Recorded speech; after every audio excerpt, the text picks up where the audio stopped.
नमस्कार, जोहार, सत श्री अकाल। एग्जाम फाइटर नंबर 1 पे आप सभी का स्वागत है। और एग्जाम फाइटर नंबर 1 पे अभी हम लोग जेटेट के क्लासेस को देखेंगे अभी इवनिंग में।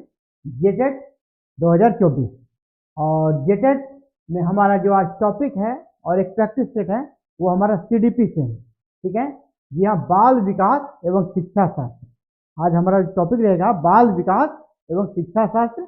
और हम लोग ऐसे प्रैक्टिस सेट को लेकर आए हैं जो कि आपको बार बार पूछे गए हैं ना, बार बार पूछे जाते हैं। अभी भी एग्जाम होगा ना, ये उनका फेवरेट क्वेश्चन होता है किसी भी शिक्षक पात्रता परीक्षा का, चाहे वो किसी भी स्टेट से हो, चाहे झारखंड से हो, बिहार से हो। इस प्रकार के प्रश्न हमेशा पूछे जाते हैं। यानी सीडीपी से जुड़े हुए जो प्रमुख सिद्धांत है ना, उससे जुड़े हुए प्रैक्टिस सेट को हम लोग सॉल्व करेंगे।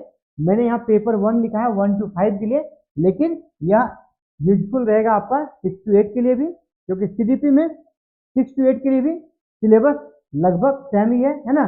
कुछ थोड़ा वहां पर आप 6 to 8 में क्या करता है, उसको थोड़ा और हार्ड बनाता है ना, उसको थोड़ा मॉडरेट करता है क्वेश्चन को। जो यहाँ पे थोड़ा लेवल लो रहता है वहां पर उसको लेवल थोड़ा हाई किया जाता है। सिलेबस सेम है, तो ये आपका 6 to 8 के लिए भी यूजफुल रहेगा।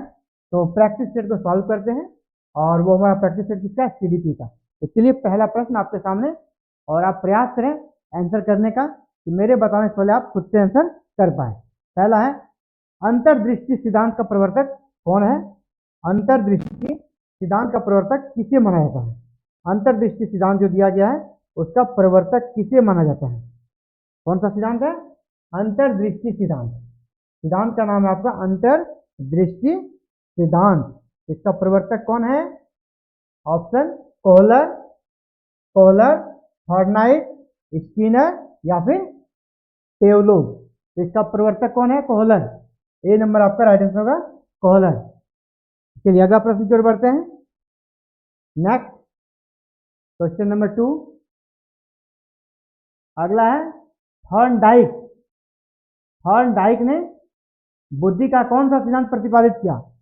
थॉर्नडाइक, ये सभी है ना ऑलवेज इंपॉर्टेंट है, इन सबसे जुड़ा हुआ प्रश्न हमेशा आता है। अगला प्रश्न है थॉर्नडाइक से जुड़ा हुआ। तो थॉर्नडाइक ने बुद्धि का कौन सा सिद्धांत प्रतिपादित किया था? एक कारक सिद्धांत, द्विकारक सिद्धांत, बहुकारक सिद्धांत या ग्रुप तत्व सिद्धांत? तो थॉर्नडाइक ने आपका दिया था बहुकारक सिद्धांत। कौन सा सिद्धांत दिया था? बहुकारक सिद्धांत। तो आपका सी नंबर राइट आंसर होगा। चलिए नेक्स्ट क्वेश्चन नंबर 3, फटाफट तरीके से हम लोग सेट को बना लेंगे। नेक्स्ट है प्रश्नोत्तर विधि। अगला आपका है प्रश्नोत्तर विधि का जनक। प्रश्नोत्तर विधि का जनक किसे माना जाता है? प्रश्नोत्तर विधि का जनक किसे माना जाता है? प्रश्न उत्तर जो पूछने का शैली है, इस प्रकार के कह सकते हैं जो सिद्धांत है इसका, इसके जनक किसे माना जाता है? इसके जनक आपके ऑप्शन है मांटेसरी, कॉल्डवेल, फ्रोवेल या फिर सुकरात। तो आपका प्रश्न, ये जो प्रश्नोत्तरी विधि है, प्रश्नोत्तर विधि, इसके जनक सुकरात को माना जाता है। सुकरात कहाँ के थे? यूनान के महत्वपूर्ण दार्शनिक थे, और यूनान का वर्तमान नाम अभी क्या है? ग्रीस। तो ये ग्रीस, वर्तमान जो ग्रीस है वहीं के थे। चलिए अगला प्रश्न बढ़ते हैं। Next question number 4। ये आपका क्वेश्चन नंबर 4 है। ये भी आपका सिद्धांत से जुड़ा हुआ प्रश्न है ना। सिद्धांत, कौन सा सिद्धांत आपका? मनोविश्लेषणवादी। मनोविश्लेषणवादी सिद्धांत का नाम क्या है? मनोविश्लेषणवादी सिद्धांत का प्रवर्तक कौन है?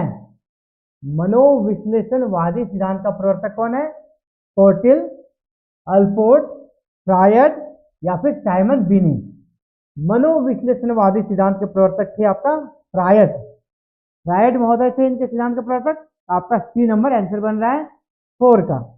चलिए नेक्स्ट बढ़ते हम लोग क्वेश्चन नंबर 5। अगला प्रश्न आपका क्वेश्चन नंबर 5 में, क्वेश्चन नंबर 5 आपका आ गया है। ये क्वेश्चन नंबर 5, मनोविज्ञान के मुख्य तत्व हैं। यानी मनोविज्ञान, जो हमारा शिक्षा मनोविज्ञान है, इसके मुख्य तत्वों में हम लोग किसे किसे शामिल करेंगे? शिक्षा मनोविज्ञान के मूल तत्वों में किसे किसे शामिल करेंगे शिक्षा मनोविज्ञान में? पहला शिक्षार्थी, यानी विद्यार्थी या स्टूडेंट, जी हाँ ये तो शामिल रहेगा। दूसरा सीखने की प्रक्रिया, जी ये भी रहेगा। शिक्षा मनोविज्ञान के मुख्य तत्व में आपका अध्यापक भी रहेगा और भी बहुत सारी चीजें हैं, जैसे सीखने की प्रक्रिया है, उसी में हम जोड़ सकते सीखने की स्थिति, जो वो सीख रहा है बच्चा, तो वो किस स्थिति में सीख रहा है, उसका वातावरण कैसा है, उसकी परिस्थिति कैसी है, वो सभी भी इसमें शामिल रहती है, इन तीनों के अलावा। यानी इसमें से सभी वाला ऑप्शन आपका सही हो जाएगा, क्योंकि ये तीनों आपका सही है। ऑप्शन डी जो है आपका राइट आंसर हो जाएगा। कौन से तत्व? तो सभी, सभी शिक्षा मनोविज्ञान के तत्व है, सभी हैं। नेक्स्ट आपका क्वेश्चन नंबर 6, क्वेश्चन नंबर 6 की ओर बढ़ते हैं हम लोग। ये आपका क्वेश्चन नंबर 6, क्वेश्चन नंबर 6 क्या है? सर्वप्रथम मनोविज्ञान को किस विषय के रूप में परिभाषित किया गया?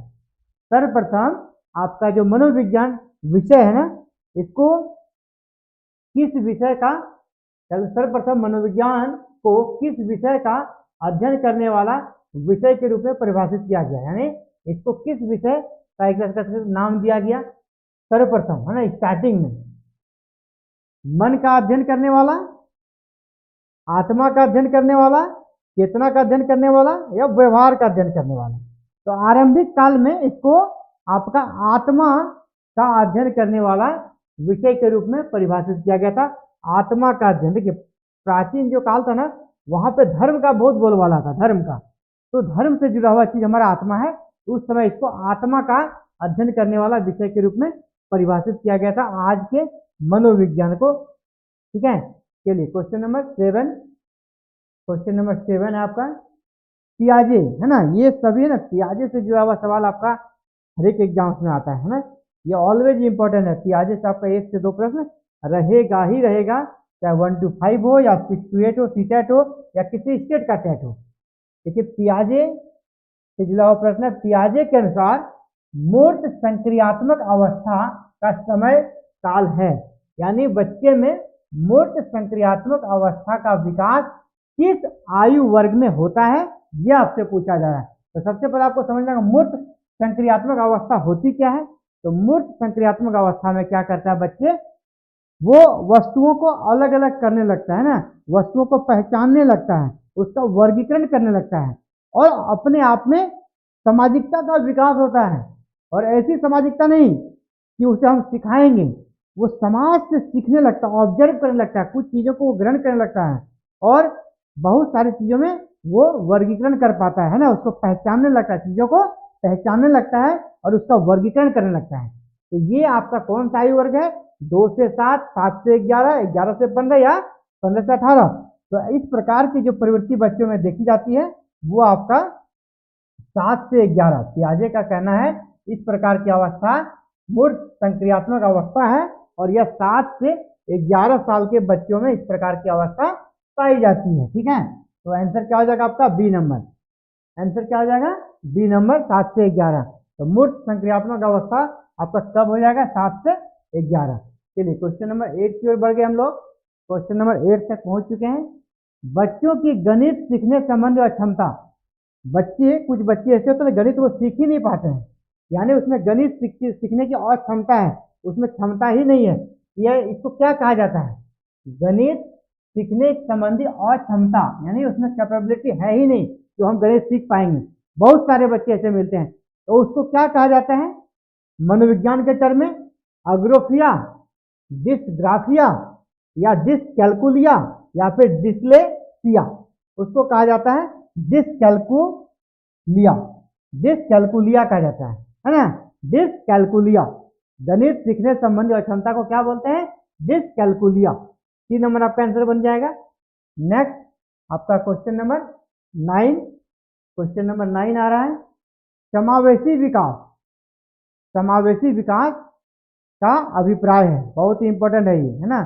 समावेशी विकास का अभिप्राय क्या है? आपका क्वेश्चन है समावेशी विकास, समावेशी विकास का क्या अभिप्राय है? चलिए चारों ऑप्शन में आंसर ढूंढते हैं। सबसे पहले मैं बता दूं आपको समावेशी विकास होता क्या है, ये आप समझिए। समावेशी है ना, सबका विकास, ऐसी क्लास, ऐसी कक्षा जिसमें धर्म, जाति और ऊंच नीच, जो गरीबी अमीरी का होता, सभी को दरकिनार करते हुए शिक्षा सभी बालकों को एक साथ मिले, सभी को एक साथ मिले, है ना। ऐसा नहीं कि जिसका सामाजिक तबका नीचे है उसको अलग से पढ़ाएंगे, जिसका सामाजिक तबका हाई है उसको अलग से पढ़ाएंगे, नहीं, सबको मिलाकर, है ना, समावेश करके, है ना। समावेश मतलब क्या हुआ, मिलाकर, है ना, एक साथ लेकर। जैसे एक नारा इसके साथ आप कर सकते हैं, जैसे बीजेपी का नारा सबका साथ सबका विकास, तो जी हाँ, समावेशी का मतलब हो गया सबको लेकर हम लोग कक्षा का निर्माण करेंगे, जहां पर जाति का ना भेदभाव रहेगा, ना आपका धर्म का भेदभाव रहेगा, ना किसी वर्ग विशेष का भेदभाव रहेगा, ना अमीरी और गरीबी का भेदभाव रहेगा। इस प्रकार की चीजें आपको कौन से ऑप्शन में दिख रही है, तो वही आपका आंसर हो जाएगा। और समावेशी विकास यानी समावेशी शिक्षा, या अगर समावेशी विकास से भी जुड़ा हुआ इकोनॉमिक्स में प्रश्न आता है, ये अगर इकोनॉमिक्स हम पढ़ेंगे ना, यहाँ समावेशी शिक्षा के जगह क्या मिलेगा, समावेशी विकास। तो वहां पर भी जितनी बातें मैंने कहा वही हो जाएगा अर्थव्यवस्था के क्षेत्र में भी। समावेशी का मतलब वही होता है। तो समावेशी शिक्षा का अभिप्राय क्या है, केवल विकलांग बच्चों की समान शिक्षा नहीं, इस बारे में लोगों बात नहीं की है। जाति, धर्म, वर्ग या किसी भी प्रकार से वंचित बालकों की सामान्य शिक्षा, यानी वंचित बालकों को अलग से शिक्षा नहीं दी जाएगी, सामान्य बच्चों के साथ वो अध्ययन करेंगे, सामान्य बच्चों के साथ पढ़ेंगे, यही होता है समावेशी शिक्षा। तो समावेशी शिक्षा के लिए आपका कौन सा ऑप्शन हो जाएगा, बी, है ना। बी ऑप्शन आपका आंसर हो गया। तो चलिए आगे हम लोग नहीं देखेंगे, बी में हमें आंसर मिल गया। तो चलिए आगे बढ़ते हैं। क्वेश्चन नंबर आपका 10, क्वेश्चन नंबर 10 प्रैक्टिस सेट का क्वेश्चन नंबर आपका 10 आ गया है। क्वेश्चन नंबर 10 क्या है, क्वेश्चन नंबर 10, मानसिक रूप से विकलांगता से कौन संबंधित नहीं है। मानसिक रूप से विकलांगता से निम्नलिखित में से कौन संबंधित आपका नहीं है ना। मानसिक रूप से जो विकलांगता कहा जाता है, इसमें से कौन उससे संबंधित नहीं है, आपसे ये पूछा जा रहा है। हम लोग किसे मानसिक रूप से विकलांग नहीं मानेंगे, है ना। मानसिक रूप से विकलांगता से संबंधित नहीं है, यानी ये 4 टर्म दिए गए हैं, इसे हम लोग मानसिक रूप से विकलांग के टर्म में शामिल नहीं करेंगे, ठीक है। तो चलिए, कौन, जड़ बुद्धि। जड़ बुद्धि आपका दिमाग से संबंधित है, मानसिक स्थिति से संबंधित है, यानी जड़ बुद्धि होगा आपका मानसिक से जुड़ा हुआ है। मूड, ये भी आपका मानसिक से जुड़ा हुआ है। अल्प बुद्धि, है ना, कम बुद्धि वाला, ये भी मानसिक से ही जुड़ा हुआ है ना, मानसिक विकलांगता से जुड़ा हुआ है। लेकिन आप देखिए असामाजिक कार्य, असामाजिक कार्य क्या है, चोरी, डकैती, बलात्कार, जो भी असामाजिक कार्य उनको कौन करता है। ऐसा जरूरी नहीं कि वो मानसिक रूप से विकलांग है, नहीं। चोरी कौन करता है, जो उनका दिमाग वो शार्प होता है, ऐसा नहीं कि चोरों का दिमाग तेज होता है, मतलब कमजोर होता है, वो मानसिक रूप से विकलांग होते हैं, उनका दिमाग तो और हम लोग से भी आगे चलता है ना, लेकिन वो दिमाग का गलत तरीके में उसका प्रयोग करते हैं, गलत रास्ते में उसका प्रयोग करते हैं। यानी असामाजिक जो कार्य है वो आपका मानसिक विकलांगता से संबंधित चीज टर्म वो नहीं है। ऑप्शन आपका सी राइट आंसर होगा। यह मानसिक विकलांगता से जुड़ा हुआ टर्म नहीं है, यहाँ इसका मानसिक विकलांगता से कोई लेना देना नहीं है। जिसका मन अच्छा रहेगा, मस्तिष्क अच्छा रहेगा, वो भी असामाजिक कार्य कर सकता है। लेकिन ये जो तीनों टर्म, जड़ बुद्धि, मूड या अल्प बुद्धि, ये मानसिक विकलांगता का परिचायक है ना, कि आपका जो दिमाग है वो कमजोर है, उसमें कुछ खराबी है ना, उसका लेवल उस स्तर का नहीं है जिसे हम सामान्य मनुष्य कहेंगे। तो वो ये तीनों टर्म है, जबकि ये अलग है, आपका मानसिक विकलांगता से नहीं है। तो आज हम लोग अभी देख रहे थे सीडीपी का प्रैक्टिस सेट, इसी पर हम लोग शॉर्ट प्रैक्टिस सेट करेंगे, और एग्जाम जब आपका नजदीक आ जाएगा ना, उस समय हम लोग 30-30 का सेट लेकर आएंगे और आपको प्रैक्टिस सेट फिर करवाएंगे। पूरे एग्जाम वाला माहौल रहेगा, और हम लोग ऐसा लिंक भी प्रोवाइड कराएंगे आपको कि आप खुद प्रैक्टिस करें ऑनलाइन और उसे बनाने का प्रयास करें। आपका स्कोर भी शो होगा, और फिर हम लोग रैंकिंग भी जारी करेंगे किस बच्चे का कितना नंबर आया, वो एग्जाम के जस्ट बिफोर 10 डेज करेंगे हम लोग। अभी हम लोग ऐसे ही छोटे छोटे प्रैक्टिस 10, 15, 20 का लेकर ऐसे ही करेंगे सारे विषयों का। तो फिलहाल आज के लिए इतना ही दोस्तों, और मिलते हैं फिर कल एक नए क्लासेस में। आपके लिए जेटेट 2024 की क्लासेस लगातार जारी है और आगे भी चलती रहेगी। आप भी चाहते हैं क्लासेस को करना, क्लासेस को ज्वाइन करना, तो हमारे साथ क्लासेस में ज्वाइन कर सकते हैं विदाउट एनी फीस। आपको करना है दोस्तों, चैनल को सब्सक्राइब, बेल आइकन को प्रेस और ऑल बटन को क्लिक, और आप क्लासेस का लाभ ले सकते हैं विदाउट एनी कॉस्ट। और हाँ, अगर आपको नोट्स चाहिए और कुछ कन्फ्यूजन है उसको दूर करना है, तो आप हमारे टेलीग्राम चैनल को ज्वाइन करें, जो आपके इस वीडियो के डिस्क्रिप्शन में मिल जाएगा। इसके माध्यम से आपको नोट्स भी प्रोवाइड कर दिया जाएगा और प्रैक्टिस सेट भी वहाँ पर भी उपलब्ध रहेगा। इसके अलावा आप अगर कोई सवाल करते हैं उसका वहाँ पर रिप्लाई भी दिया जाएगा, और नहीं तो आप इस वीडियो के डिस्क्रिप्शन में भी हमें कमेंट करें, मैं आपको रिप्लाई दूंगा। मैं हर एक क्वेश्चन का रिप्लाई देने का प्रयास करता हूँ। तो आज के लिए इतना ही, मिलते हैं कल एक नए क्लासेस में। Thank you very very much for watching this video and connecting with exam fighter number 1। आप सभी का बहुत बहुत धन्यवाद।